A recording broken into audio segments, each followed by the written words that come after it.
안녕하세요. 지역사회복지론 제10주차 학습 목표는 지역사회복지 추진체계 가운데 지역사회복지관과 재가복지센터, 그리고 사회복지공동모금회에 대해 이해한다. 입니다.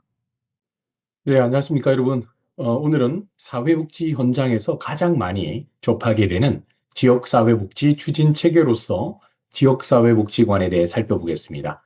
자, 우리가 사회복지를 공부할 때 제도를 배우는 것도 중요하지만 실제 현장에서 주민들이 어떤 도움을 받는지, 또 이런 것들을 이해하는 것이 더 중요하겠죠. 자, 오늘 수업에서는 실제 사례를 중심으로 관련 기관들의 기능과 역할에 대해서 살펴보려고 합니다.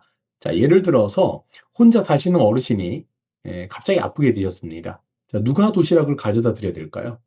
자, 또 누가 병원 동행을 도와드릴까요? 자, 누가 그러면 후원금을 연결할까요? 자, 이러한 질문에 대한 답을 오늘 학습하는 기관들을 통해서 이해하실 수가 있겠습니다.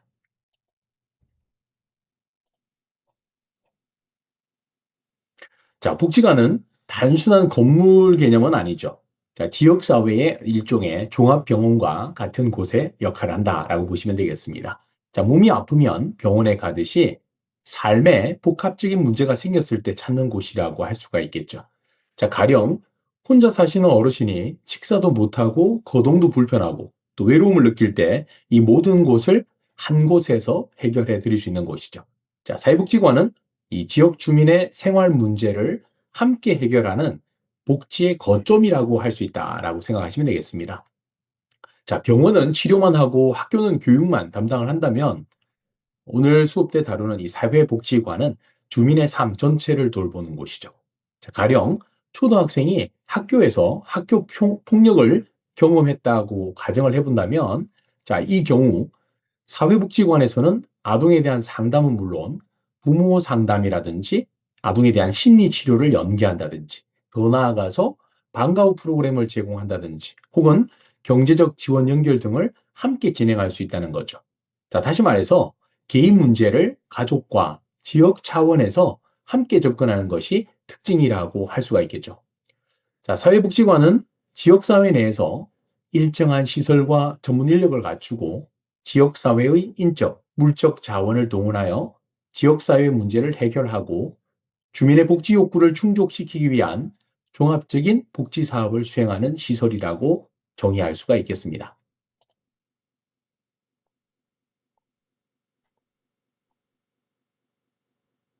자, 따라서 사회복지관의 목표 역시 주민들이 갖는 다양한 복지 욕구에 대응하기 위한 노력이라고 할 수 있겠죠. 자, 영국의 토인비 홀에서 시작된 이 인보관 운동이 우리나라에서는 1906년 강원도 지역의 작은 초가집 형태의 반열방이라고 하는 인보관으로 이어져 왔고요. 자, 이러한 인보관은 현대적 의미의 커뮤니티 센터로서 이 사회복지관으로 발전을 하게 됩니다. 자, 1970년대에는 22개소 정도밖에 되지 않는 복지관이었지만 1988년 올림픽을 전후로 임대주택 내에 복지관 건립이 의무화되면서 폭발적으로 증가하기 시작합니다. 자, 그래서 2026년 현재 전국에 485개소의 복지관이 운영되고 있는 등 양적인 성장을 이루어왔다라고 할 수가 있겠죠. 자, 사회복지관이 운영되기 위해서는 몇 가지 운영에 필요한 원칙이 있어야 하는데요. 무엇보다 사회복지관은 지역사회의 특성과 주민의 욕구를 반영해서 운영되어야 하죠. 자, 이것을 지역성이다라고 합니다. 자, 순천에 소재하고 있는 복지관과 서울 강남의 복지관은 이 프로그램이 동일하지 않다라고 하는 것이죠. 자, 가령 농촌 지역의 복지관은 이동 세탁 서비스가 필수적인 서비스라고 할 수가 있겠지만 도심에 밀집한 지역의 경우는 이 맞벌이 부부를 위한 야간 돌봄이라고 하는 것이 더 중요하게 여겨질 수 있다라고 하는 거죠. 자, 이 밖에도 전문성이라든지 책임성, 자율성, 통합성, 자원에 대한 활용성, 중립성, 투명성 등의 원칙을 기반으로 복지관이 운영되고 있다라고 보시면 되겠습니다. 자, 사회복지관에서 제공되는 서비스는 주민들의 욕구와 문제에 맞추어서 조정하고 통합해서 효과적인 서비스 체계를 구축함으로써 이 사회 서비스 센터로서의 역할을 수행하기도 합니다. 자, 때로는 주민들이 모여서 집단 활동을 하거나 토론을 하는 등 공동이용센터로서의 역할도 하고요. 때로는 직업훈련이나 부업 등의 알선이나 중개를 위한 직업안정센터로서의 역할 등 다양한 역할을 수행하기도 합니다. 이러한 사회복지관은 사회복지사업법에 따라서 저소득층 밀집 지역에 우선 설치하되 특정한 지역에 편중되지 않도록 규정을 하고 있습니다. 자, 사회복지관의 운영 주체는 지방자치단체나 사회복지법인, 기타 비영리법인 등이 있고요. 시설 규모에 따라서 종합사회복지관 가형과 나형, 그리고 일반 사회복지관형으로 구분됩니다. 자, 현재 우리나라에는 485개의 사회복지관이 설치 운영되고 있고요. 지역별 사회복지관 현황을 살펴보면 전남 지역의 경우에 13개의 사회복지관이 운영되고 있습니다. 자, 연도별 설치 현황을 살펴보면 1981년 20개소에서 2026년 현재 485개소로 약 25배가량 증가한 것을 알 수 있죠. 자, 운영 주체별 현황으로는 사회복지법인이 336개소로 약 70%로 가장 많은 비중을 차지하고 있고, 다음으로 재단법인과 사단법인, 그리고 지자체가 직영하는 시설, 그리고 학교법인, 협동조합, 시설관리공단 등의 순입니다. 자, 전라남도에는 13개소, 특히 순천시에는 2개소의 사회복지관이 운영 중에 있습니다. 자, 여기서 중요한 것은 단순히 숫자를 기억하는 것은 아니고요. 왜 이렇게 지역마다 복지관이 필요한가라고 하는 것이죠. 자, 예를 들어서 순천의 한 아파트 단지에 홀로 생활하고 계시는 어르신이라든지 다문화 가정이라든지 장애인 가정이라든지 한부모 가정이라든지 이런 가정들이 함께 살고 있다고 생각을 해보겠습니다. 자, 이분들은 경제적인 문제 외에도 외로움이라든지 돌봄에 대한 문제, 혹은 교육이나 관계의 단절과 같은 복합적인 문제를 가지고 있는 경우가 많죠. 자, 그러면 이렇게 복합적인 문제를 가지고 있는 경우에는 이 사회복지관이 굉장히 유용한 경우라고 할 수가 있겠죠. 자, 사회복지관은 이런 문제를 한 공간에서 통합적으로 지원하는 것을 통합적인 서비스를 제공하는 역할을 수행하는 곳이다라고 보시면 되겠습니다. 자, 해당 수업 자료는 전라남도 13개 사회복지관 현황을 나타내고 있는 자료입니다. 아마 내용을 보시면 아시겠지만 전체 13개 사회복지관 중에서 종교법인이 차지하는 비율이 50% 이상이라고 보시면 될 것 같아요. 그만큼 종교법인이 차지하는 비율이 높다라고 할 수가 있겠죠. 우리 지역만의 특징이라고 할 수는 없고요.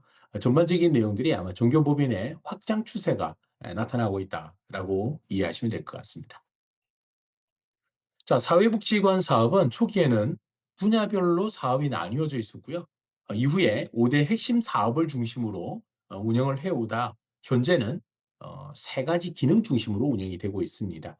자, 사회복지관 서비스 대상은 지역사회 구성원 모두가 대상이지만 우선적으로 지원이 필요한 대상층이 있습니다. 자, 관련 내용은 수업 자료를 참고하시면 되겠습니다.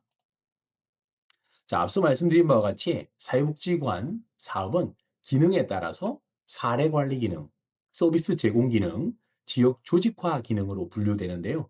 자, 용어가 처음에는 되게 어렵게 느껴질 수 있습니다. 사례를 중심으로 잠깐 설명을 드리자면, 자, 지역 내에 홀로 생활하고 계시는 어르신이 계시다라고 하는 것을 가정을 해보고 이해를 하시면 되겠습니다. 자, 사회복지사가 어르신을 직접 상담하고 또 필요한 서비스를 계획하는 부분은 바로 사례관리 기능이라고 할 수가 있겠죠. 자, 도시락을 배달해 드린다거나 밑반찬을 지원해 드린다거나 건강관리 서비스를 제공을 한다면 이것은 서비스 제공 기능에 해당하겠죠. 자, 마지막으로 주민들 중에 이 자원봉사자를 연결해서 이 해당 어르신의 안부를 확인하는 활동을 하게 되는 경우가 있겠죠. 이를 가리켜서 지역 조직화 기능이라고 한다는 거죠. 다시 말해서 한 사람을 돕기 위해서 지역 전체가 함께 움직이는 구조라고 할 수가 있겠죠. 이게 지역사회복지관이 지역사회에서 커뮤니티 센터로서의 역할을 수행하는 이유이기도 하다라고 보시면 되겠습니다. 자, 사회복지관 프로그램은 지역별로, 연령별로, 그리고 대상별로 프로그램이 매우 다양하게 운영되는 특징이 있습니다. 자, 전남 지역 내에 복지관 분포가 지역마다 다르게 나타나는 것은 지역의 인구 구조와도 굉장히 관련이 있죠.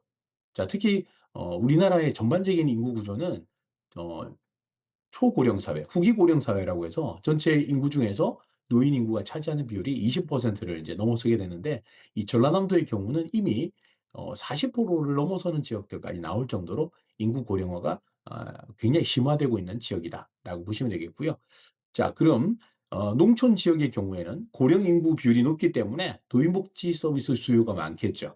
예, 반면에 도시 지역의 경우에는 이런 농촌 지역과는 조금 달리 청년들의 문제라든지 아동 돌봄 문제 등이 상대적으로 많이 나타나겠죠.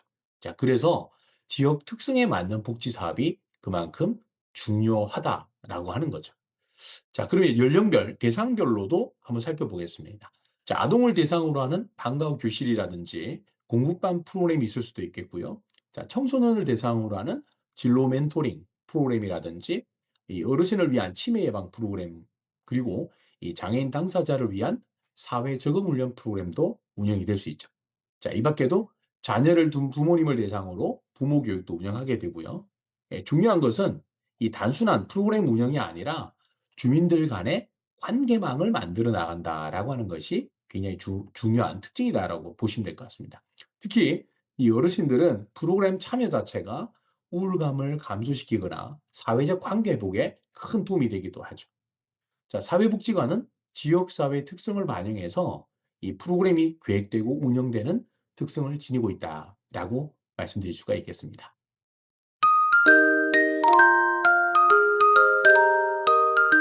자, 이번 시간에는 지역사회복지 추진 체계 가운데 재가복지센터에 대해서 살펴보도록 하겠습니다. 자, 재가복지센터는 지역사회 내에서 일정한 시설과 전문 인력, 그리고 자원봉사자를 갖추고 필요한 재가복지 서비스를 제공하는 시설을 말하는데요. 자, 재가복지 서비스는 시설이라기보다는 시설이 아니라 집에서 생활하면서 제공받는 서비스, 특히 복지 서비스를 의미하죠. 자, 최근에는 어르신들이 시설보다 집에서 지내기를 원하는 경우가 많습니다. 가령 이 80세 어르신이 혼자 생활하고 계시는데 거동이 조금 불편하다고 가정해 보면, 자, 이때 재가복지센터에서는 어떤 서비스를 제공해 드릴 수 있을까요? 자, 바로 어르신 가정을 방문해서 식사 도움이라든지 청소를 지원해 드린다든지 병원을 동행한다든지 말벗 서비스와 같은 다양한 서비스를 제공할 수 있겠죠. 다시 말해 어르신께서 익숙한 당신의 집에서 생활을 유지할 수 있도록 돕는 것이 이 재가복지센터의 대표적인 특징이다라고 보시면 되겠습니다. 자, 이제는 시설을 중심으로 한 복지가 아니라 집으로 찾아가는 복지가 대세입니다. 이를 탈시설화와 지역사회 중심의 보호라고 하는데요. 자, 치매 어르신이 낯선 시설보다는 익숙한 내 집 안방에서 요양보호사 선생님의 도움을 받을 때 인지기능 유지에 훨씬 효과적이라고 하는 연구 결과들도 있습니다. 자, 이러한 재가복지 서비스는 1990년대 초에 지역사회복지관이라든지 장애인복지관 등을 중심으로 해서 확대되어져 왔고요. 자, 전통적인 재가노인복지 3대 핵심 사업이라고 할 수 있는 사업에는 이 가정봉사원을 집으로 파견하는 사업과 지휘관 보호 사업과 단기간 보호를 해주는 이 단기 보호 사업, 이 세 가지 유형이 있습니다. 자, 노인복지법상 재가노인복지 시설의 유형에는 앞서 말씀드렸던 재가노인복지 사업의 3대 핵심 사업인 방문 요양 서비스, 그리고 주야간 보호 서비스, 그리고 단기 보호 서비스를 포함해서 방문 목욕이라든지 방문 간호 서비스, 복지용구 지원 서비스, 그리고 재가노인 지원 서비스를 제공하는 시설이 있습니다. 자, 이런 시설들을 가리켜서 재가노인 복지 시설이라고 한다라고 이해를 하시면 될 것 같습니다. 자, 보건복지부 자료에 따르면 재가노인복지 시설은 연차별로 아마 내용을 보시면 아시겠지만 지속적으로 증가 추이를 보이고 있습니다. 자, 이러한 시설들이 왜 증가하게 될까요? 자, 바로 인구의 고령화 현상이 주된 요인이라고 할 수 있겠죠. 자, 특히 우리나라의 경우에는 초고령 사회로 접어들면서 집에서 돌봄을 받고자 하는 사람들의 수요가 매우 증가하고 있기 때문이라고 보시면 되겠습니다. 자, 전국에 설치 운영되고 있는 재가노인복지시설은 18,745개소에 14만 2,607명의 어르신들이 이 서비스를 이용하고 있는 것으로 확인됩니다. 우리 전남 지역의 경우에는 971개소에 7,468명의 어르신이 이용 중에 있는 것을 확인하실 수가 있겠죠. 자, 방문 요양 서비스와 주야간 보호 서비스를 비롯해서 단기 보호 서비스와 방문 목욕 서비스, 방문 간호 서비스. 자, 그리고 복지용구 지원 서비스와 재가노인 지원 서비스 등 재가복지 서비스는 생각보다 다양한 형태로 지원이 되고 있습니다. 자, 다음은 전남 지역의 재가노인 지원 서비스 운영기관의 현황이 제시되어 있는데요. 자, 해당 재가노인 지원 서비스는 장기요양 등급 판정을 받지 않은 지역 내 저소득층 노인을 위한 서비스 제공 기관이라고 할 수가 있겠습니다. 이 사회복지 시장화라고 하는 것은 지난 2008년 7월 장기요양보험제도가 도입되면서 이 사회복지 비영리라고 하는 이 사회복지 영역의 시장화를 이끌어냈는데요. 이런 시장화의 영향에 따라서 보조금에 의존하는 관련 서비스 제공 기관들의 감소에 따른 이 결과라고 할 수가 있겠습니다. 사실 몇 해 전만 하더라도 이 2개소가 아니라 한 8개의 기관이 운영되고 있었는데 현재는 2개소로 많이 줄어들었다라고 보시면 되겠고요. 자, 해당 자료는 어르신들의 건강 상태와 경제적 상황을 고려해서 서비스 유형이 다르게 적용되고 있음을 보여주는 자료입니다. 자, 가령 건강한 어르신의 경우에는 노인 여가복지 시설인 복지관을 이용하시거나 혹은 노인 일자리 지원 기관을 이용하시게 되고요. 자, 장기요양 등급 판정을 받으셨다. 그러면 장기요양 서비스를, 그리고 등급 판정을 받기 이전에다라고 하면 노인 돌봄 서비스를 이용하시게 되고, 또 경제적으로 어려운 저소득층 어르신들을 대상으로는 재가노인 지원 서비스를 이용하게 된다라고 하는 거죠. 자, 그만큼 어르신들의 건강 상태라든지 경제적 상황에 따라서 이용할 수 있는 서비스의 유형 자체가 차이를 보이고 있다라고 이해를 하시면 되겠습니다. 자, 이러한 재가복지 서비스는 사회복지관이나 장애인복지관, 노인복지관 등 시설 유형에 따라서 상당히 상이한 부분들이 있습니다. 자, 재가복지센터는 지역사회에서 서비스를 필요로 하는 사람들이 있는지를 조사를 하고 서비스를 제공하는 역할은 물론 지역사회 자원을 동원하고 활용하는 역할 등 다양한 역할들을 수행하게 되죠. 자, 재가복지센터는 지자체는 물론 사회복지법인이나 공공기관 등 다양한 형태의 운영 주체가 참여하고 있습니다. 특히 정부 보조금과 노인 장기요양 보험료 등의 다양한 재원으로 운영되기도 하고요. 자, 재가복지 서비스는 가사 서비스라든지 간병 서비스, 정서적 서비스 등과 같은 단순한 서비스 제공만을 의미하는 것은 아닙니다. 삶의 존엄성을 유지하게 하는 복지 서비스라고 하는 점을 기억을 해야겠죠. 자, 가령 어떤 어르신은 나는 내가 살고 있는 집에서 죽고 싶다라고 말씀을 하시기도 합니다. 그만큼 익숙한 공간은 심리적인 안정감을 제공해 주는 것이죠. 자, 재가복지는 시설 중심이 아니라 생활 중심의 복지라고 하는 점에서 의의가 크다라고 할 수 있겠습니다.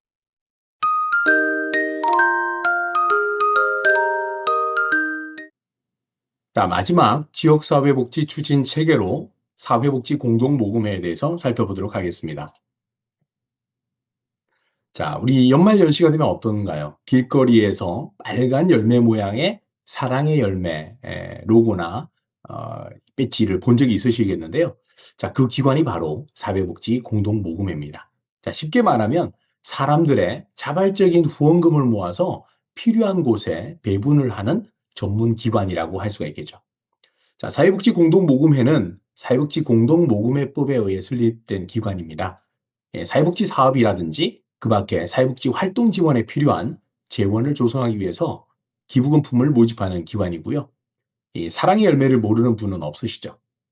민간복지 재원의 저수지 역할을 하는 곳이라고 생각하면 되겠습니다. 자, 농경사회, 농사를 짓는 데 필요한 물을 확보하기 위해서는 이 물이 고여있는 저수지가 꼭 필요한 것과 마찬가지겠죠.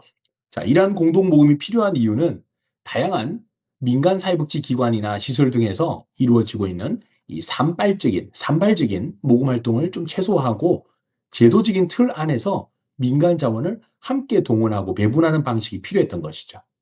자, 이러한 과정을 통해서 지역사회 구성원들의 공동체 의식을 함양하기도 하고 또 지역 문제에 대한 주민들의 참여를 유도하기 위해서 공동 모금 방식이 필요했다라고 생각을 하시면 되겠습니다.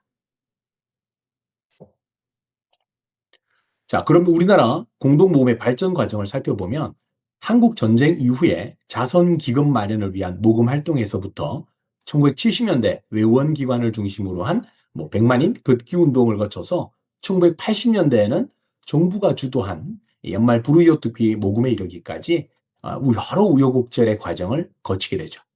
자, 그러다가 1997년 사회복지공동모금법이 제정되고요. 자, 이듬해에 전국의 16개 광역시도에 사회복지 공동모금회가 설립이 됩니다. 자, 이어서 정부 주도의 모금이 폐지가 되고 민간의 자율성 확보를 위한 일환으로 사회복지 공동모금회법 개정이 이루어지게 됩니다. 자, 이제 이러한 법 개정의 이유가 한 가지가 있는데요. 자, 우선 당시의 여건상 공동모금의 배분 과정에서 이 공정성이라든지 투명성이 보장되기에는 우리 시민사회의 여건이 성숙되지 못했다라고 하는 입장도 있었고, 자, 기부자에 대한 적극적인 소득공제가 마련되는 등의 조건이 전혀 마련되어 있지 않다라고 하는 점. 지금처럼 전산이 다 이루어진 게 아니었기 때문이죠. 자, 다른 민간의 사회복지 영역이나 종교계의 헌금이 줄어들지 않을까라고 하는 우려, 이런 비판이 일기 시작했다라고 보시면 되겠고요. 이 정부의 공동모금의 구성 강행 입장이 하나가 있었고, 또 사회복지부에서는 이 공동모금법을 폐지한다든지 대체 입법을 좀 추진해 달라라고 하는 이런 입장이 대립된 가운데 1998년 당시에 보건복지위원회 소속 국회의원들이 사회복지 공동모금법 폐지 법률안을 상정을 했고요. 또 한편에서는 22명의 국회의원 명의로 이 사회복지 공동모금법 개정 법률안이 제출이 되는 거죠. 한쪽에서는 폐지해달라고 하고 한쪽은 개정해달라, 이렇게 두 가지가 올라갔는데, 실질적으로는 1999년 3월에 사회복지 공동모금회법이라고 하는 법률명으로 본회의를 통과하면서 현재의 사회복지 공동모금회법이 자리를 잡게 되었다라고 보시면 되겠습니다. 자, 그러면 이 개정된 사회복지 공동모금회법의 주요 내용이 뭐냐라고 하는 것이죠.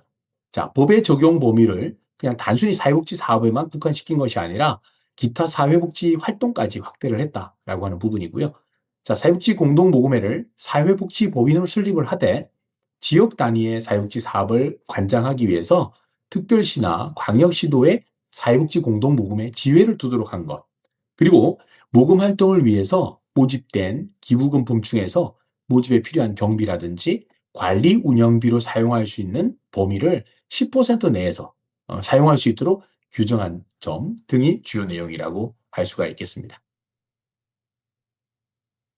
자, 공동모금회는 크게 기획과 홍보, 배분, 모금의 기능을 수행하게 되는데요. 이 모금도 중요하지만 배분의 기능 역시 매우 중요한 기능 중에 하나라고 보시면 되겠죠. 자, 그럼에도 불구하고 공동모금의 핵심 역할은 이 모금과 배분의 기능이겠죠. 자, 예를 들어서 지역아동센터가 난방비 부족으로 어려움을 겪고 있다라고 한다면 이 공동모금에는 후원금을 지원해서 이 아이들이 따뜻한 환경에서 생활할 수 있도록 돕겠죠. 자, 공동모금에는 재난 상황에서도 중요한 역할을 하죠.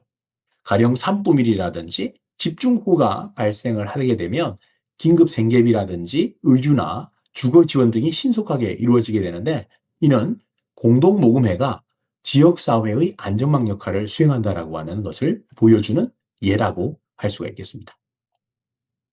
자, 사회복지 공동모금은 연말에 이루어지는 집중모금과 연중모금으로 나뉘고요. 매월 급여에서 일정액을 모금회에 기부하는 방식의 모금도 있고, 이벤트를 통한 모금 등 다양한 유형의 모금 방식이 있죠. 자, 국민의 성금으로 운영되는 공동모금의 운영에 있어서는 투명성이 생명이 되겠죠. 자, 배분 후에는 반드시 외부 회계 감사를 받고 성과를 보고하는 게 당연하다라고 보시면 되겠고요. 자, 배분의 기본 원칙은 중앙에서 지방으로의 배분이지만 실제 모금 과정에서는 지방에서 중앙으로 모금액이 모아지고 이 모금 결과에 따라서 지회별로 차등적으로 배분이 이루어지는 구조를 가지고 있다고 보시면 되겠습니다.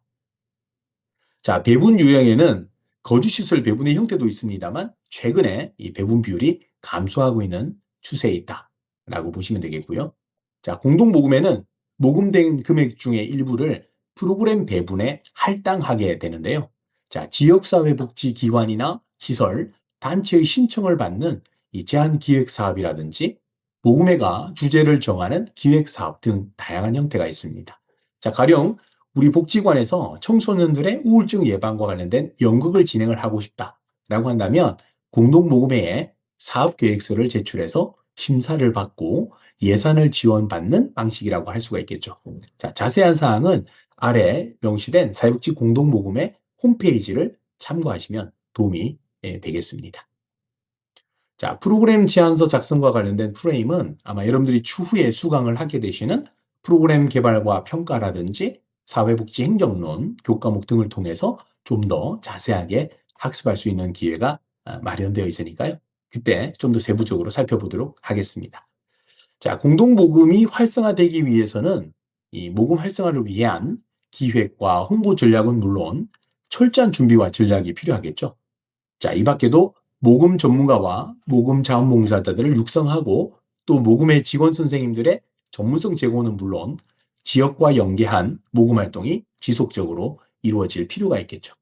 이런 노력이 이루어져야 공동모금이 활성화될 수 있다라는 겁니다.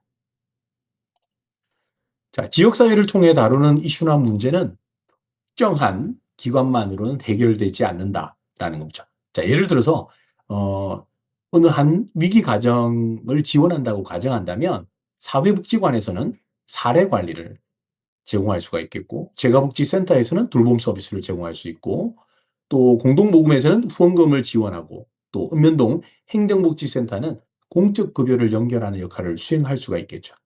자, 여기에 이렇게 여러 기관이 협력해야 실제 우리 지역사회의 당면 문제를 해결하는 것이 가능하다라는 것이죠. 자, 오늘 배운 내용을 정리해보면 지역사회복지관은 지역 주민의 삶 전반에 대한 지원을 하는 역할을 수행하고요. 재가복지센터는 집에서 생활 가능한 돌봄을 지원한다라고 하는 특징이 있고 또 사회복지 공동모금에는 후원금에 대한 모금과 배분의 역할을 감당하는 것이죠. 자, 결국 지역사회복지는 사람이 지역 안에서 존엄하게 살아갈 수 있도록 돕는 종합적인 과정이라고 볼 수 있겠죠. 자, 여러분이 사회복지사라면 가장 먼저 어떤 분들을 지원하고 싶으신가요? 자, 그리고 그분들을 위해서 지역에 어떤 자원들을 연결할 수 있을까요?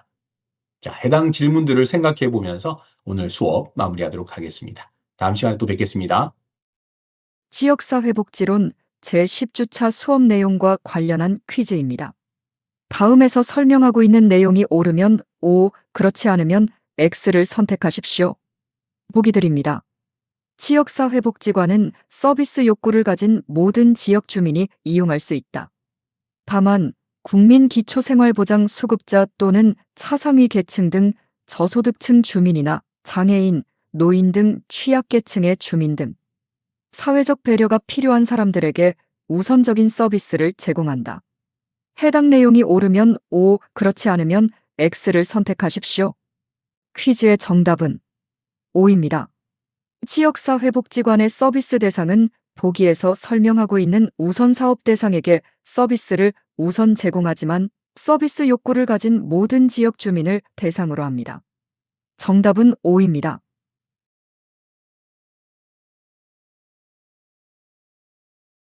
지역사회복지론 제10주차 수업 내용을 요약 정리합니다. 오늘 수업에서는 지역사회복지관의 개요와 목표, 역사, 운영 원칙, 그리고 역할과 현황, 사업 및 대상, 지역별, 연령별 프로그램의 차이 등에 대해 살펴보았습니다. 재가복지센터와 관련해서는 개요 및 등장 배경, 시설 현황, 시설별 사업, 그리고 역할과 원칙 구성 요건 등에 대해 살펴보았습니다. 마지막으로 사회복지 공동모금회는 공동모금의 의의를 비로하여 발전 과정과 기능, 그리고 원칙, 배분 유형, 공동모금 활성화 방안 등에 대해 살펴보았습니다. 다음 수업 안내 드립니다. 제11주차에는 지역사회복지 추진체계와 관련하여 사회복지협의회와 지역사회보장협의체, 그리고 지역사회보장계획에 대해 학습을 통해 사회복지협의회와 지역사회보장협의체의 공통점과 차이점에 대해 살펴보겠습니다.